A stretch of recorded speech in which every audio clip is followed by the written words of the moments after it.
স্যারিফল গাছ যদি এরকম ফ্রি গাছ পাওয়া যায়, তাও আবার পার্কে, তাও আবার বাসার পাশে, জুতা আডিডাসের একেবারে যে জুতা দিয়ে মানুষ ফুটবল খেলবে, ওই জুতা পরে একবার গাছে উঠে গেছে।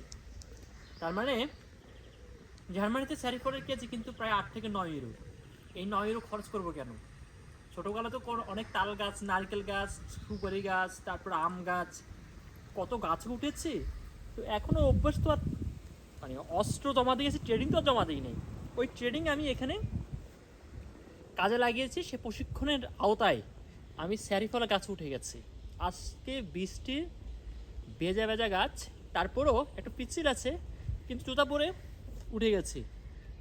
পরিবর্তনটা হচ্ছে বা পার্থক্যটা হচ্ছে, ওখানে লুঙ্গি পরে উঠতাম বাংলাদেশে, আর এখানে উঠতেছি শু পরে, একেবারে জিন্স প্যান্ট পরে, জামা কাপড় পরে উঠে গেছে। কেননা এখানে তো আর লুঙ্গি পরে উঠা যাবে না। আর লুঙ্গি পরে উঠলে হঠাৎ লুঙ্গি যদি কোন দিক দিয়ে আবার কোথায় দিয়ে আবার টান খাই, মুশকিল। যার কারণে ভদ্র পরিবেশে, ভদ্র এরিয়াতে, জার্মানির এই জায়গাটাতে স্যারিফল গাছে উঠে গেছে এবং স্যারিফল খাচ্ছি।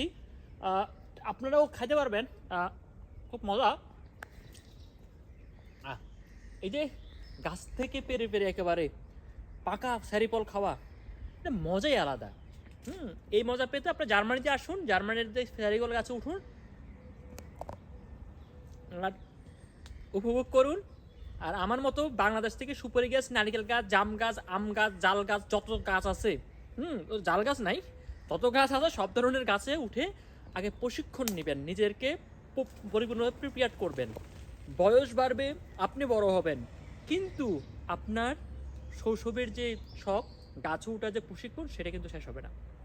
যার কারণে আমি এই যে বাংলাদেশ থেকে এসে প্রশিক্ষণ পেয়ে এই জার্মানিতে আমি গাছে উঠেও পারি। বড়ই গাছ, তারপর স্যারিফল গাছ, এই গাছগুলোতে উঠে যায় এবং উঠে উঠে স্যারিফল খাই। আপনিও আসুন, আপনিও এনজয় করুন। কিন্তু দুঃখের বিষয়টা, নামবো কেমনে আমি সেটা একটু টেনশনে পড়ে গেছি, কারণ নামাটা খুবই টাফ হবে, কারণ গাছ খুব পিচ্ছিল। আর বাংলাদেশের মতো তো সভ্য গাছ না, একটু অসভ্য টাইপের গাছ, একটু পিচ্ছিল এবং প্রচণ্ড রকম রিক্সি। তারপরেও কিন্তু স্যারিফল বলে কথা, এটা কিন্তু মিস করা যাবে না। আসুন, খাবেন, আপনাদের দাওয়াত রইল জার্মানির স্যারিফল গাছে। আর আপনারা কথা বলতে বলতে একটু কম খেয়েছি, এখন আর একটু খাই, একটু দেখাই। বাহ, মজাই আলাদা। এই যে দেখেন, ও আঙ্গুরের মতো থোকায় থোকায় ধরে আছে। বাহ বাহ বাহ বাহ বাহ, মাশাল্লাহ মাশাল্লাহ। আল্লাহ হাফেজ।